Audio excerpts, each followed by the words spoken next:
Hola a todos y bienvenidos a un nuevo episodio del podcast Ventana Indiscreta. Yo soy José Carlos Cabrejo, director de la revista Ventana Indiscreta y docente de la Universidad de Lima. Y en esta ocasión tenemos un invitado especial que es Gustavo Vegas, redactor de nuestra revista, y vamos a hacer un ranking de las cintas que se encuentran en la categoría de mejor película de los premios Oscar de este año. Entonces, vamos a tratar de ir en orden para hablar de ellas. Así que bueno, Gustavo, bienvenido. ¿Qué tal, José Carlos? Muy feliz de estar acá y emocionado también de hablar de estas películas nominadas al Oscar. Sí, como en otras oportunidades lo he dicho, bueno, el Oscar me parece un evento valioso para enriquecer la cartelera, que hay películas que si no fueran por el Oscar no llegarían a cartelera, no habría la oportunidad de verlas en pantalla grande.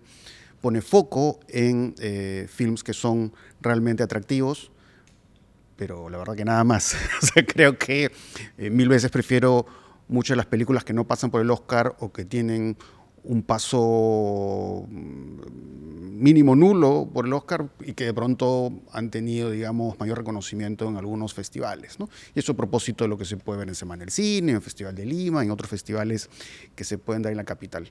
Pero bueno, es interesante que dado que estamos hablando de películas que son objeto de discusión, son objeto de debate, pues como decía, poder un poco ordenar estas películas de esa categoría de peor a mejor. Estamos hablando de 9 películas.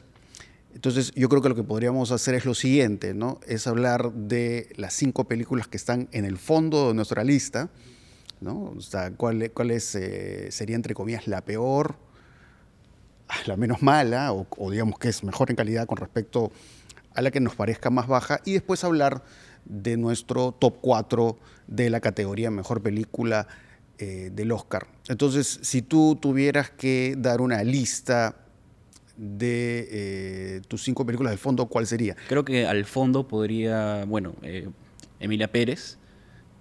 Hay partes que obviamente disfruto, en cualquier película que no me guste o me gusta, hay partes que disfruto, puedo no disfrutar. Pondría también La Sustancia de Coralie Faryad. Wicked, tal vez, estaría en esas de hacia el final. Un completo desconocido, la de James Mangold, del biopic de Bob Dylan. Y también agregaría Cónclave, del alemán Edward Berger. Es una película que tiene muchos elementos a favor, pero creo que en el gran esquema de las cosas o redondeando todo, siento que también tiene ciertas falencias, ¿no? Que quizá con una fotografía agradable y llamativa, pues tratar de tapar ahí estos pequeños agujeros, ¿no? Donde se le escapa a la película. ¿Cuál sería en tu caso, estas últimas películas, ¿no? Las que están abajo, por así decirlo? Para mí lo más bajo está entre Un completo desconocido y Emilia Pérez. Un completo desconocido me parece un biopic más. Encuentras todo lo que ya has visto mil veces en los biopics. No es una mala película, está bien contada. La actuación de Timothée Chalamet me parece interesante, me parece valiosa, pero nada, o sea, me parece que es una película acá 3, 5 años quedará en el olvido. Hay una versión que hizo Todd Haynes sobre la figura de Bob Dylan, que me parece mucho más arriesgada, mucho más interesante. Y Emilia Pérez, sí, también está por ahí para mí entre lo más bajo de esta categoría, pero como ya dije hace un rato, tampoco me parece un desastre. Y no me parece un desastre en el sentido de que realmente para mí el hecho de que no sea una suerte de representación fidedigna en México sea un problema. Es decir, para mí las películas pueden crear su propio país. Hay una de estas últimas películas que se hicieron de Indiana Jones, creo que es de la Calavera de Cristal, si no me equivoco, que muestra que las líneas de Nazca están en Cusco, que Machu Picchu está habitada por charros. Que aprendió quechua de Pancho Villa, creo. Claro. Entonces hay esta visión de que, y parece que es una visión que tienen muchas personas en Estados Unidos, de que toda Latinoamérica es México. A mí, honestamente, eso no me molestó. Sí me lo tomé a broma, pero no es algo que me haya ofendido, pero puedo comprender que haya personas que sí les moleste. Igual podríamos hablar de Transformers, El despertar de las bestias, o otros casos muy interesantes, como esta película que produjo Roger Corman en el Perú. Además, produjo varias películas Roger Corman, con esta película distópica Death Race 2050, Sí. en la que muestra que, digamos, cómo se vería Estados Unidos después de un apocalipsis, pues se vería como el Perú, ¿no? Es la Costa Verde. Claro, y Los Ángeles de pronto se vería como Barranco y Nueva York como Chorrillos. Entonces, para mí no es un problema. Quizás el problema es porque, claro, Emilia Pérez es como una película de prestigio, es una película que ha sido reconocida en festivales, es la película más nominada en los Oscars. Pero creo que sus problemas van más allá de eso. Sí. Creo que, además, sobre todo siendo una película musical, que el musical, pues, justamente algo que caracteriza al musical es que se toma licencias para crear su propio mundo que puede tener semejanzas con el mundo real, pero es al fin y al cabo su propio mundo. Pero creo que el problema tiene que ver con que es una película descarada en trabajar un checklist festivalero. Sí. Entonces hay esta secuencia famosa en la que Zoe Saldaña baila, ¿no? Y empieza a lanzar toda una serie de temas que son como trazos ahí gruesos, donde va señalando temas que son los temas de gusto de los festivales, ¿no? Que tengan que ver con el racismo, la posición de la mujer en la sociedad y todo eso. Entonces se siente tan burdo, se siente tan manipulador, ¿no? Y por supuesto que hay problemas de guión, ¿no? Toda esa forma en que el personaje Carla Sofía Gascón, ¿no? De ser pues este tipo dedicado a cosas tan terribles y abyectas, y que a través de lo que podemos decir un corte del falo, a través de una vaginoplastía, de pronto pues hace una ONG para buscar desaparecidos, y eso es trabajado de una forma tan burda que, bueno, entonces la película flaquea por todos lados. Como tú dices, descarado, ¿no? Es descarado, ¿no? Es descarada en su manipulación, y en medio de esa búsqueda, pues ahí es donde encontramos falencias para creer, digamos, en cómo estos personajes se pueden transformar. Sin embargo, me parece que las secuencias musicales pues, tienen un ritmo, están bien coreografiadas.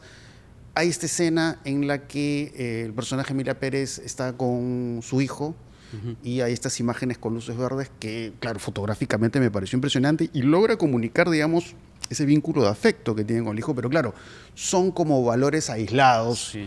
de una película realmente muy fallida, ¿no? Son pequeños destellos, digamos. Sí, son destellos porque es Jaco de Art, ¿no? Es el director del Profeta, hay otras películas muy interesantes, entonces algo de bueno tiene que aparecer en una película de Jaco de Art. De la película Todavía Estoy Aquí, que es la película brasileña de Walter Salles, es una película que tiene un buen comienzo, un uso de la cámara en mano, que de alguna manera emula lo que hace uno de los personajes, que es registrar la vida familiar. Entonces esas relaciones familiares y de afecto creo que es lo que está mejor trabajado en esta película brasileña. De ahí es una película ilustrativa, ¿no? Que te muestra lo que dice el guión y ya está. No hay mayor capacidad comunicativa y de sugerencia. Y de ahí, bueno, Cónclave, bueno, tú has comentado Cónclave, pero bueno, en el caso de Cónclave me parece que comienza muy bien Cónclave, en cuanto a que, claro, pueden aparecer estos personajes en este espacio cerrado para elegir al nuevo papa, independientemente de sus posiciones, pueden ser conservadoras, progresistas, o de su color de piel, tienen claroscuros, ¿no? Y como el personaje Ralph Fiennes es esta conciencia moral de la película, todo eso me pareció muy interesante en la película, pero al final cae en algo parecido a Emilia Pérez, Sí. que es esta forma de acudir a esta idea de lo LGBT. No puedo dar muchos detalles porque ya haría un spoiler, pero digamos, todo este concepto se trabaja para mostrarlo casi como un medio de purificación del ser humano, y claro, la idea es tan simplona que, claro, la película se derrumba. Se vuelve muy, muy maniqueísta, ¿no? Muy Sí, de cae en un maniqueísmo. ser de esta forma es ser bueno y ser de esta forma Claro, es malo. exacto. Sí. Y que al final Crea es como- bloques, que es sí. lo que no hacía al comienzo, que es ahí Sí. donde hay más complejidad humana Sí. en los personajes. Y bueno, había mencionado Wicked, que me parece que la película, si bien también volvemos acá al tema de los grandes temas del Oscar o de los festivales, digamos, inserta el tema del racismo en esta adaptación, el famoso musical, quizás de una forma un poco tosca y burda, pero me parece que tiene que es una película con buen ritmo, me parece que es un festín visual, cómo va creando su propio mundo a través de toda esta gama cromática, de todas estas secuencias musicales. Y me pareció interesante incluso el trabajo de ciertos personajes antagónicos. Por ejemplo, me gustó mucho, a pesar que no aparece bastante en la película, el personaje Jeff Goldblum, Claro. que claro, no hace cosas buenas, pero claro, no es una visión gruesa de un tipo que hace cosas políticas eh, bajas, podríamos decir. Entonces sí, cae en algunas simplezas, pero bueno, sí me pareció entretenida, me pareció atractiva, me pareció una película luminosa. Tampoco es tan mala como muchos dicen, ¿no? Muchos No, la han destruido, la no, no, han no. desdeñado, pero la Sí. película está bien. Quizás este festín visual que yo mencionaba pueda llegar a ser excesivo tal vez, pero sí logra crear un mundo y que es un mundo acogedor y que a través de estas secuencias musicales es emocionante. Que a diferencia de Emilia Pérez, tratándose otra vez de un musical, si es que ese mundo no te llega a meter de lleno en esa realidad, ya te aleja de la película, ¿no? Así Creo que es lo que pasa con la película de Zoe Saldaña, Selena Gómez y Claro. compañía. En Wicked sí entré, ¿no? Exacto. Más allá que yo pueda tener algunas objeciones, pero ahí sí entré, pero en Emilia Pérez, salvo momentos sueltos, salvo algunos brochazos, pues no logré conectar, como ha pasado con muchas personas, ¿no? Pero sí hay que reconocerle a Emilia Pérez que ha generado un montón de videos en TikTok y memes, ¿no? Pronunciando eh, las famosas líneas de Selena Gómez, que tampoco, por cierto, tampoco es que me moleste que tenga este español raro. O sea, no son cosas que son las que realmente me Es molestan de parte de Emilia la Pérez. realidad tosca de la película. Claro. Bueno, hemos hablado ya de las películas que menos nos han gustado, aunque bueno, ahí hay algunas diferencias entre Sí. tu lista y mi lista, ¿no? Pero creo que ahora sí podremos pasar a hablar de las 4 primeras, ¿no? ¿Cuáles son las 4 películas que más te han gustado de esta categoría? Creo que pondría en primer orden casi como un empate Duna 2 de Denis Villeneuve y El Brutalista.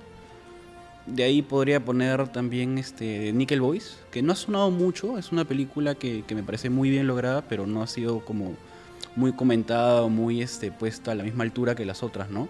Después de Nickel Boys pondría Nora, y bueno, siguiendo con lo de Nickel Boys, creo que es una película que te convence o intenta convencerte, digamos, con lo visual, ¿no? Creo que es lo más llamativo de la película, fuera del tema del racismo, de estas como escuelas que parecen casi campos de concentración, es el tema de la primera persona, ¿no? De trasladarte a que tú vivas o sufras estos malos tratos en propia piel. Creo que al comienzo le cuesta arrancar, es un poco contradictorio, ¿no? Porque te quiere poner ahí en primera persona, pero más bien te aleja un poco. Pero conforme la película avanza, creo que esa primera persona hasta se puede transformar en una especie de tercera persona, entonces te olvidas de este recurso y la película fluye bastante bien. Y juega también, digamos, con estas dualidades, ¿no? El plano contra plano, los personajes que son amigos, que hay como un salto también del pasado al futuro, que me parece genial cómo se trabaja hasta el final, ¿no? Que es bastante emocionante. Y de ahí a Nora, que bueno, es como una Cenicienta moderna, ¿no? Eh, Mi lista de, sí, creo que es 4 o 5, no sé, es por ahí entre Nickel Boys y La Sustancia. Eh, Después sería Duna 2. Después Anora. Y la película que más me gusta es El Brutalista. Nickel Boys, como tú dices, es muy interesante porque sí, también es una película de los grandes temas que tú referías, pero toda esta visión subjetiva, toda esta fragmentación del tiempo, eh, esta idea de contar la película a través de la primera persona me pareció bastante arriesgada y eso la hace peculiarmente atractiva. Eh, Probablemente no sea del todo lograda la propuesta, pero sí, digamos, es interesante ver a un cineasta que se tome riesgos. Sobre La Sustancia yo ya hablé en extenso en el episodio anterior, aunque debo confesar que la conversación con Lenny quizás se centró mucho en los defectos de la película, pero en realidad yo no soy tan severo con La Sustancia, porque en todo caso lo que yo sí quisiera recalcar es que si bien me parece que lo peor de la película es la dimensión verbal, es decir, cómo todo está dicho y repetido, y eso me parece, digamos, que le juega muy en contra a la sustancia, pero sí me pareció interesante más bien el juego de las miradas, es decir, cuando los personajes callan y la película va creando relaciones en cómo, por ejemplo, el personaje de Demi Moore mira su cuadro, mira la imagen de su alter ego en ese panel que está atrás la ventana, y toda esta forma tan visceral de mostrar el conflicto que una mujer puede tener consigo misma. Hasta el punto que, claro, se convierte en una suerte de bruja de sí misma, ¿no? Porque hay, digamos, estas secuencias donde ya se ve a Demi Moore envejecida y va creando como estas pociones, ¿no? Porque, digamos, juega mucho con la idea de lo que se come, con lo alimenticio. Y eso me pareció atractivo de la película, pero ya otras cosas le juegan en contra. Pero bueno, ya vean el episodio anterior. En el caso de Duna 2, sí es una película que me gustó.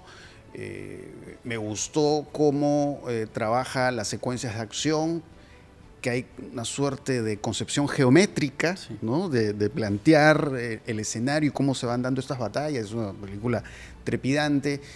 Y el personaje protagónico es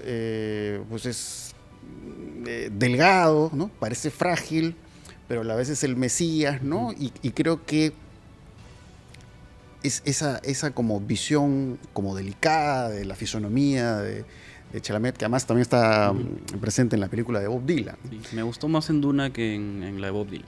Sí, indudablemente. Pero sí creo que a este personaje de Bardem, ¿no? Que sí me pareció como... Fue unas cosas que no me gustó de la película, Medio ¿no? bufonesco. Sí, medio bufonesco. Todas esas cosas sí me jugaron en contra, pero ahí, digamos, todo el trabajo de vestuario y toda esa creación de mundo de Duna me pareció interesante, ¿no? Me acuerdo que la vi en una proyección IMAX y la disfruté muchísimo. Genial. Duna 2. Sí, dime. También juega un poco con el tema político, ¿no? De cómo el Mesías se va convirtiendo en una figura, vale la redundancia, mesiánica, pero que salta a ser un poco autoritaria, ¿no? Que se convierte en esta parte que me parece lo mejor de Timothée Chalamet en la película, cuando empieza a hablar el idioma del planeta de Arrakis y le empieza a contar, digamos, o a leer la mente, ¿no? De toda la gente, y se dan cuenta que él es, pues, en verdad, como una especie de superhumano o de hombre que está en otra categoría. Pero eso también, si bien es emocionante, es como el que está cruzando el umbral para convertirse en un personaje ya no héroe, sino casi villano, pero que, digamos, si bien lo salva de esta otra amenaza, deja en pie o deja, digamos, la duda de qué va a hacer ahora, ¿no? Como que juega esa dimensión política. Me parece bastante interesante cómo la manejan, de estas figuras que al comienzo son buenas y con promesas falsas o con engaños van llevándose o cambiando al otro lado, ¿no? Un polo casi opuesto. Sí, es interesante porque, claro, la obra literaria de Frank Herbert, ¿no? En la que se basa esta película, claro, juega con los arquetipos, todos los arquetipos que la da Jung, y, digamos, está la profecía del elegido y todo eso. Entonces, claro, es interesante cómo la película toma eso para hablar de problemas del presente, ¿no? Que eso es lo que pasa incluso con otra de las películas como El Brutalista, que es una película que, claro, que se ambienta en otra época, pero podrías relacionarla con toda una serie de situaciones políticas que se dan dando en la actualidad. Mis dos favoritas, mi segunda es Anora y la primera es El Brutalista. Anora, que es una película de Sean Baker, que además es un cineasta al que le tengo estima no solo como cineasta, sino como cinéfilo, Claro. porque ve las mismas películas raras que yo veo. Ve mucho cine de explotación, que son estas películas de pronto de bajo presupuesto y de temas transgresores, y ve películas de Jesús Franco y ve Yalos, le encanta Sergio Martino y así. Westerns también. Y los westerns, entonces tiene una cinefilia muy interesante. Y en el caso de Anora, lo que quiero decir básicamente es que tiene este inicio apabullante, digamos, en el trabajo de lo corporal, ¿no? Con, digamos, todo este traveling que va recorriendo el lugar donde trabaja el personaje de Mikey Madison, que además es una actuación Muy buena. fabulosa, al igual que la de Demi Moore, ¿no? Que son las dos como favoritas para llevarse la estatuilla de mejor actriz principal. Yo se lo daría a Mikey Madison, a pesar que me encanta la actuación de Demi Moore, pero sospecho que va a ganar Demi Moore por trayectoria. Muy probablemente. Eso es lo que yo creo. Pero todo este inicio apabullante, el romance con el muchacho ruso que viene de esta familia que se dedica a cosas turbias y que tiene mucho dinero, Sé que hay personas que no les ha gustado ese personaje porque les parece como tosco, pero en realidad yo creo que en muchas películas de Sean Baker hay esta dimensión, los personajes que es infantil, a pesar que no sean niños, ¿no? Me estoy acordando, por ejemplo, el final de Red Rocket, Claro. que tiene que ver además con un actor pornográfico, ¿no? Sí. Y que tiene romance con esta chica que es sumamente joven. Pero recuerdo el final que, claro, ¿no? Todo está decorado como si fuera pues, una tienda de golosinas. Sí, sí, sí. O de Florida Project, o el proyecto Florida, como se estrenó en Lima, donde es un mundo de niños y también aparece la idea o la fantasía de Disneylandia que está aquí. Entonces, esa dimensión de Disneylandia y de lo infantil está expresada en estos personajes, a pesar que estamos hablando de mundo de escorts, prostitución y todo Que eso. es también una manera, digamos, de construir los sueños, ¿no? Disney Sí. como el mundo de los sueños. Sí. Y el final de Red Rocket que me parece Claro. magnífico, que me gustó un poco más que Anora, que es, digamos, hasta casi, va a las distancias ribeiriano, ¿no? De cómo el personaje construye su sueño. Ajá. Y que en verdad ese sueño ya está destruido, pero sigue viviendo el sueño porque es lo único que, digamos, que lo mantiene con vida, que lo hace seguir adelante. Y fuera de lo que puede ser, digamos, moralmente problemático de todo este final, me parece genial. Igual en Anora, ¿no? Que es como empieza, como tú bien dices, de una manera muy arriba, que es casi como un efecto de éxtasis, ¿no? Y luego progresivamente va bajando toda esta fantasía, esta cenicienta, se les hace, digamos, el carruaje se conforma en calabaza y todo lo demás se destruye, Así ¿no? es. Sí, porque lo que no me gustó de Anora es la parte del medio, que digamos tiene momentos de humor demasiado grueso a mi gusto. Toda esta secuencia en la que Mikey Madison lidia con estos tipos que están buscando a su esposo. Se extiende un poco y grita también. rape, rape, rape. No, esto cuando le va a tirar el puñete a la colega en este nightclub. Entonces son como chistes que ves venir. Entonces tiene esos momentos que a mí la verdad me sacaron. El final sí me encantó y sobre todo por el personaje de Igor. Sí. Que además el actor también está nominado Sí. al Oscar. Porque claro, es un gran contraste a todo eso que estamos hablando, ¿no? Que es toda esta cuestión frenética y dinámica que vemos al inicio y cómo sus gestos nos hacen notar la situación terrible por la que pasa Anora. Y en esa secuencia final que me pareció notable, ¿no? En la que se mezcla este asunto del cariño, la empatía, pero a la vez la sensación de que el personaje parece estar resignado a ser el mismo personaje que vimos al inicio. Y ahí vemos todos esos matices gestuales, tanto de él como del personaje Mikey Madison, que me parecen que en esa secuencia final están Que es muy bien trabajados. el lado más humano, creo, ¿no? El personaje Sí, que si sí. bien al inicio no se trabaja tanto, nos damos cuenta al final por qué, ¿no? Porque es como, ya está en un molde del que quizá no puede escapar. Y eso, sí, digamos, mucha gente dice, ay, que no está muy bien explorado, que no es profundo y tal, pero creo que ese final lo justifica. Ya está en una realidad en la cual ella misma se da cuenta, no hay salida, ¿no? Quizá por eso bueno, sin spoiler, quizá por eso esa sensación final que ella tiene, que me parece, digamos, bastante, no gratificante como personaje, pero sí como espectador, porque te deja una sensación de haber visto algo quizá distinto, ¿no? Sí, bueno, el brutalista me encantó cómo, digamos, plantea esta idea muy curiosa de cómo, claro, este personaje que está en un campo de concentración encuentra otro campo de concentración en los Estados Unidos de Norteamérica. Entonces, esa visión opaca de los Estados Unidos donde continúa el racismo y esta idea como que, claro, hace esta arquitectura genial, ¿no? Brutalista, pero que uno va entendiendo que al final él va creando su propio campo de concentración. Es como un personaje que a lo largo de la película no tiene salida y sublima su tragedia, pero en una situación de la que no tiene escapatoria. Cómo el oprimido también puede llegar a oprimir Claro. a los demás, ¿no? Y hay algunas secuencias que me parecieron buenísimas por el personaje de Guy Pearce. Claro, sí han hecho esa asociación con Trump, pero creo que hay otros detalles, ¿no? Que creo que van más allá de la figura de Trump, ¿no? Por ejemplo, esta secuencia interesantísima en Italia cuando van a buscar el mármol y él toca el mármol, el personaje de Guy Pearce, casi como si fuera la superficie de un cuerpo, ¿no? Es un acercamiento erótico y que nos va a hacer entender lo que va a pasar después. Entonces, es una película muy interesante, jugada con sus 4 horas. Entonces, eso es lo que quería comentar, lo que ya hemos podido comentar sobre las películas del Oscar. No sé si tú quieras agregar algo más allá de las nominadas, no sé, algo chiquito, porque ya nos queda poco tiempo.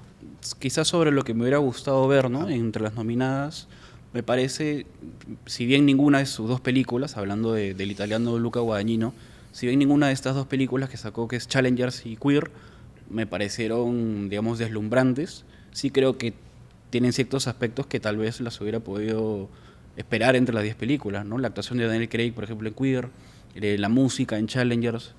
Hay cosas bastante interesantes. Me sorprendió también la ausencia de Furiosa, de Mad Max, del australiano, o sea, me fue el nombre, pero... ¿De George Miller? George Miller, perdón, sí. La actuación de Anya Taylor me parece buena, la película me gustó bastante. Y hay otras películas que, claro, como conversábamos al inicio, las pasan en circuitos más cerrados, son de un corte más independiente y no las podemos ver tanto, ¿no? Pero creo que esas son las principales ausencias que yo pude percibir. Sí, a veces en las ausencias está lo mejor. Solamente quiero agregar dos cosas. Primero, que Joker 2 está nominada a los Razzies, ¿no? Los premios de las peores películas. Bueno, Joker 2 me parece mejor que todas o casi todas las películas de esa categoría de mejor película del Oscar, ¿no? Porque es una película arriesgada, jugada, que va a molestar a los fans y a cuestionarlos. Porque creo que mucha gente no ha entendido la película. Joker 2 es una película que te dice, bueno, te voy a mostrar al Joker, a Arthur Fleck, sin la máscara. ¿Lo quieres así como es? De alguna manera el personaje de Lady Gaga es el alter ego del fan del Joker, ¿no? Se viste como él, se maquilla como él, pero va tomando esa distancia de él cuando él se va sacando la máscara y está caracterizado por esas secuencias musicales que te pueden gustar o no, pero no se trata de eso. Se trata de decir, él es así, ¿no? Él imagina el mundo de esta manera, de esta forma musical. Y así en esa situación, cuando se ve esta secuencia en el Joker 2 que abusan de él, aún así lo quieres, empatizas con él. Ese juego me pareció interesantísimo. Y por otro lado, para terminar, Nosferatu de Eggers, que tiene pocas nominaciones y me parece mejor que todas las películas de esa categoría mayor del Oscar. Me parece mejor que El Brutalista, me parece mejor que Anora, me parece que es una película que trabaja muy bien las atmósferas a través del sonido, que trabaja muy bien la idea del placer, que está presente mucho en las películas de vampiros, pero acá quizás es más notorio. Y esta forma de construir el personaje de la chica, ¿no? La chica tiene romance con este conde fantasmal que aparece en estas sombras casi fálicas y que, claro, ¿no? Parece Isabella Gianni en posesión. Sí. Y a la vez, digamos, este trabajo del espacio y de tocar formas del amor censurables que se veían en viejas películas góticas de los años 50, en cine italiano, por ahí en la Hammer, esta productora británica. Así que, nada, quería agregar eso. Bueno, Gustavo, muchas gracias por haber participado en este episodio. Creo que ha sido una conversación interesante. Podría dar para una conversación más larga incluso. Espero que sí. Y bueno, no se olviden de seguirnos, por supuesto, en nuestras redes sociales. Así que nos vemos.